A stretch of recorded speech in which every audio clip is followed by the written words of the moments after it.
Have you ever wondered how you can get online in the middle of nowhere, far away from any city or town? The answer is floating high above your head: satellite internet. It's an amazing technology that brings the web to places where traditional cables just can't reach.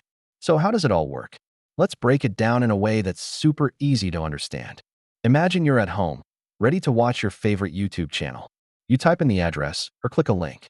That simple action kicks off an incredible journey. First, your computer or phone sends a request to your router. The router then sends that signal to a special satellite dish installed at your home, usually on the roof or in your yard. This dish is precisely aimed at a satellite orbiting thousands of miles above the Earth.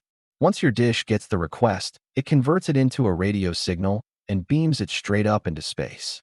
Think of it like a super-powered, highly focused flashlight beam shooting up into the night sky. That signal travels at the speed of light, but it still has a long way to go. It zooms through the atmosphere and into the vacuum of space, heading for its target: a communications satellite. These satellites are like giant mirrors in the sky. When your signal arrives, the satellite catches it and immediately relays it back down to Earth. But it doesn't send it back to your house.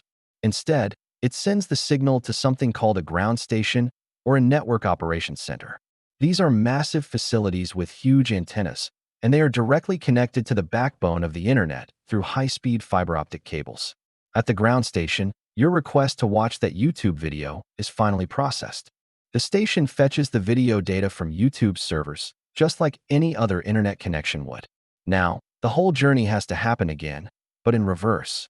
The ground station takes the video data and beams it back up to the same satellite in orbit. The satellite catches this incoming signal from the ground station and, you guessed it, relays it one more time. This time, the signal is aimed directly at your personal satellite dish back at your home.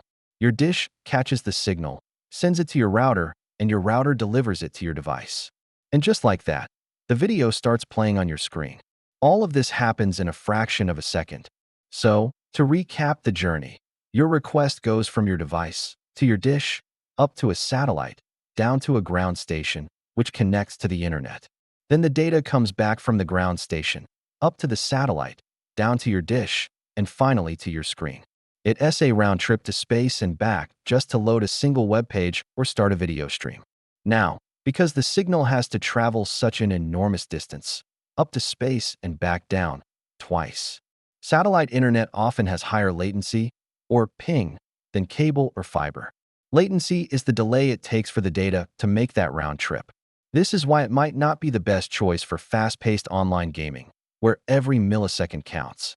However, for streaming, browsing, and staying connected in remote areas, it's an absolute game changer. Companies like Starlink, Viasat, and HughesNet are constantly launching new, more advanced satellites to improve speeds and reduce that delay. So next time you see a satellite dish on a house in the countryside, you'll know the incredible spacefaring journey your data takes just to let you surf the web. It's a testament to human ingenuity, connecting the unconnected, one satellite at a time. Thanks for watching, and if you found this interesting, don't forget to like this video and subscribe for more tech explanations. See you in the next one.